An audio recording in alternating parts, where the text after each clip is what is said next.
আসসালামু আলাইকুম রহমতুল্লাহি ওয়া বারাকাতুহু। সম্মানিত ভিউয়ার্স, ধৈর্য সহকারে ভিডিওটি না টেনে দেখার জন্য অনুরোধ রইল। কারণ ছোট্ট ভিডিওতে অনেক বিষয় খুব সহজে বলা যায় না। আমরা আজ বেজ ফিটিংস এবং কলামের সেটিংস কিভাবে করা হয় সেটা দেখানোর চেষ্টা করব। পাশাপাশি বেজ ঢালাইয়ের বিষয় এবং কলাম ঢালাইয়ের বিষয় নিয়ে আলোচনা করব। তো এখানে গুরুত্বপূর্ণ একটা বিষয়, এই যে দেখতে পাচ্ছেন মধ্যেখানে একটা রড রয়েছে আড়াইশোটা। এই রডটা কখনোই দেবেন না। এই রডটা বিল্ডিংয়ের ক্ষতির কারণ হতে পারে। আমরা যেভাবে রিং বেঁধে সেন্টার ঠিক করেছি, ঠিক সেভাবেই সেন্টার করে তারপর কলাম দাঁড় করালে আশা করি কলামের গোড়ায় কোনো প্রবলেম হবে না এবং শতভাগ সঠিক হবে বলে মনে হয়।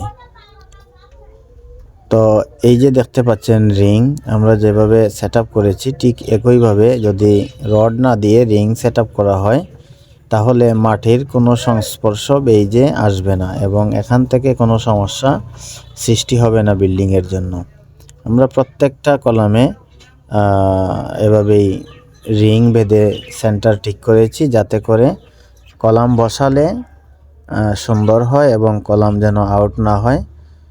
আর কাজের সৌন্দর্য ফুটিয়ে তোলার জন্য আমরা এবং কাজের গুণগত মান বৃদ্ধির জন্য আমরা বক্স করে দিয়েছি এবং বেইজের গোড়ায় 3 ইঞ্চি ঢালাই কাভার ইউজ করেছি, যেটা সচরাচর মানুষে করে না, এবং বেইজে আমরা এল দিয়েছি।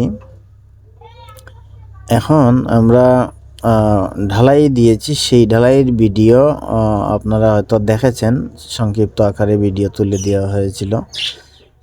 ঢালাইয়ের পরের দিন অর্থাৎ আজকে আমরা যখন শর্ট কলাম ঢালবো তখন কলামের গোড়ায় যে বস্তা ছিল সে বস্তাটা খুলে নিলাম এবং প্রতিটা কলামের গোড়ায় আমরা দাগিয়ে নেওয়ার চেষ্টা করতেছি। আর আপনাদেরকে দেখানোর চেষ্টা করলাম। দেখুন তো আমাদের কলামের গোড়ায় চতুর্দিকে কাভারিংটা কতটুকু রয়েছে।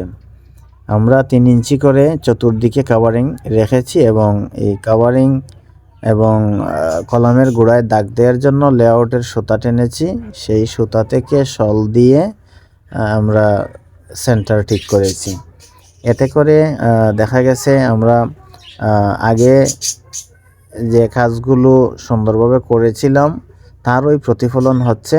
এটা কলামের চতুর্দিকে ক্লিয়ার কাভারিং রয়েছে। এগুলো আসলে বলে কয়ে কাউকে বোঝানো যায় না, এগুলো শিখতে হয় ধৈর্য সহকারে। আর ছোট্ট ভিডিওতে আমরা অনেক সময় অনেক কিছু বলতে পারি না, প্লাস বলার চেষ্টাও করি না। আর যদি বলতে চাই তাহলে চুল ছাড়া বিশ্লেষণ করতে গেলে একটা ভিডিও হয়ে যাবে অনেক লম্বা, যেটা অনেকে দেখতে চায় না বা দেখতে চাইবে না। সেজন্য আমরা অনেক সময় সংক্ষিপ্ত ভিডিও তৈরি করে থাকি।